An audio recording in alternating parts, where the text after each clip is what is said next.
term natural pandemics may lead us to think they have nothing to do with our choices, but we can actually control a lot of key variables that make natural pandemics more or less likely. Possibly the most important is our interaction with wildlife, through wet markets where live animals are sold, encroachment on wild habitats, which is when human settlements venture deeper and deeper into forests and other natural environments, bushmeat consumption, the direct hunting and eating of wild animals, and more. But of course, we have an even greater capacity to prevent man-made or anthropogenic biological disasters. These are literally risks we're imposing on ourselves. First, we can stop, limit, or provide oversight on research that could create such risks, whether directly through lab accidents or indirectly by discovering and publishing research that can aid malicious actors in intentionally pulling off a biological attack. We mentioned dual-use research of concern before. Though there are frequent and heated debates on exactly what kind of research should and should not be pursued, even the particularly dangerous gain-of-function research on potential pandemic pathogens continues to take place in ever-increasing scales.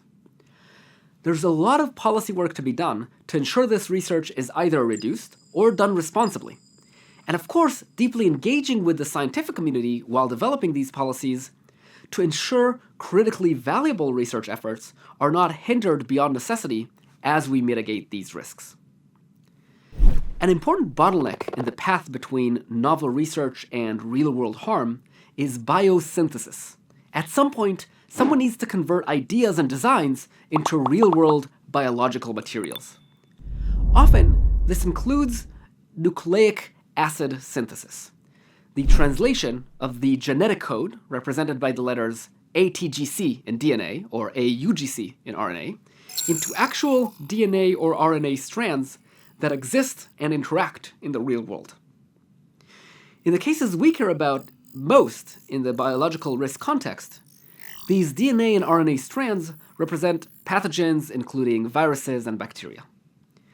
This process can be regulated to avoid the synthesis of extremely dangerous pathogens, or, because so much research is dual use, at least ensuring they're not synthesized for any reason other than to do important biomedical, agricultural, or biosecurity work. This is often done through nucleic acid synthesis screening, checking what the sequence is and who is ordering it before synthesizing it. This is an important tool in biorisk reduction that many experts agree is important, and yet regulatory progress to enforce more screening has been stalling for decades. Had comprehensive synthesis screening practices been put in place, we would be a lot more confident that people can't just mail order extremely dangerous smallpox, the same way the PhD student we mentioned earlier ordered horsepox. But we're at an exciting time. In 2023, a US executive order was issued which, among other things, required all biosynthesis companies that engage with the US government to implement synthesis screening. This and other policy efforts can reduce the risk of both research accidents and the ability of terrorists and other groups to misuse research advances. But of course, lab accidents and terrorists aren't the only sources of risk. Another source of risk, and some would argue the primary source of risk, might be from state bioweapons programs. The Biological Weapons Convention, the BWC, is a disarmament treaty that effectively bans the development, production, acquisition, transfer, stockpiling, and use of biological and toxin weapons. 185 states have signed the treaty, making it an incredible success. But there's still more that needs to be done. The BWC still struggles with compliance verification, making sure signatories aren't actually developing bioweapons in secret, and in enforcement, actually doing something about it if they are.